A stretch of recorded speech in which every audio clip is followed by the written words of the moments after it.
Hello and welcome to the chesscreator.com YouTube video channel. In today's video I'm pleased to continue with my series of lectures on the French defence. In this particular video I'm going to run through a very inspirational game which features attacking legend Paul Morphy playing the black pieces in a French defence advance variation.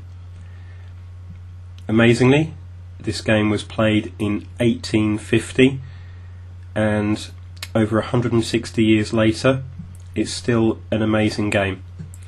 Even more so when you consider that obviously back in 1850 this was really before there was too much in the way of published theory about various openings. So the idea of showcasing this game is twofold.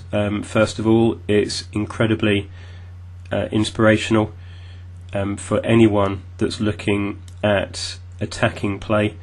Morphy was a genius. And secondly, obviously it fits nicely into my video presentations on the French defence. Hopefully it will encourage you to watch future videos. And after all, if the French defence is good enough for Paul Morphy, then it should be good enough for us mere mortals. Okay, so this game began e4, e6. Playing the white pieces was James McConnell, and as I said, Paul Morphy was playing the black pieces. This was played in New Orleans in 1850. Game continued, d4, d5, e5, and here white goes into the advance French.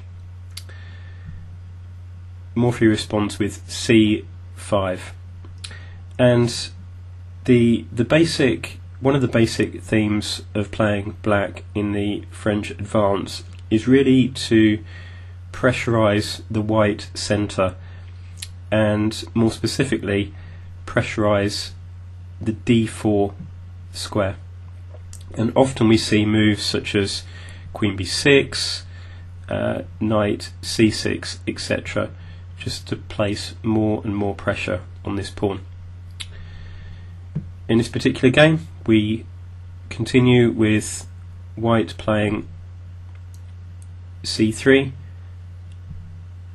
Morphy continues with knight c6, renewing pressure on the d4 square. f4, queen b6. Once again, as I said, just renewing pressure on d4. Now queen b6, as we'll see in future videos, seems quite an innocuous move.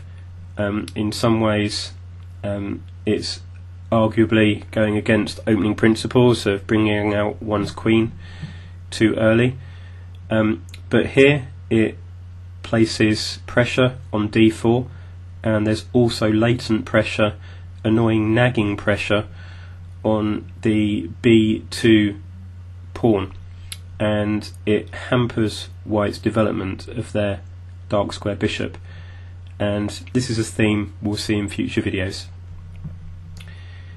Anyway, this game continues. Knight f3, bishop d7, a3, knight h6, b4. And here Morphy decides to relieve some of the tension and open things up. White recaptures, and Morphy plays rook c8. White continues, fianchettoing their dark square bishop to protect the d4 square, and here black continues, placing more pressure with knight f5. Once again, getting a knight to f5 can be quite thematic in the French defence, sometimes via h6 or sometimes via e7 to f5. In this game here we see a beautiful combination, and it begins as follows: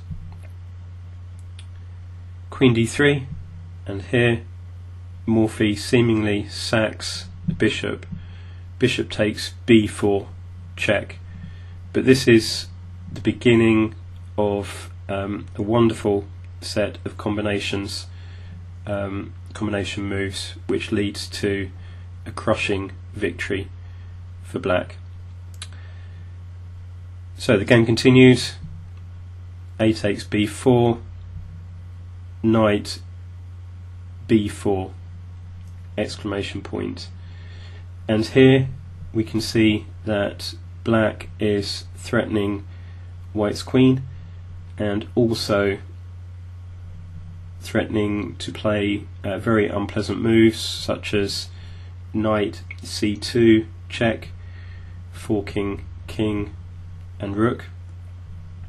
So here white has to move their queen, and if you look at the options, there are very few options in terms of safe squares for the white queen. McConnell plays queen d2, and here instead of playing knight c2 check,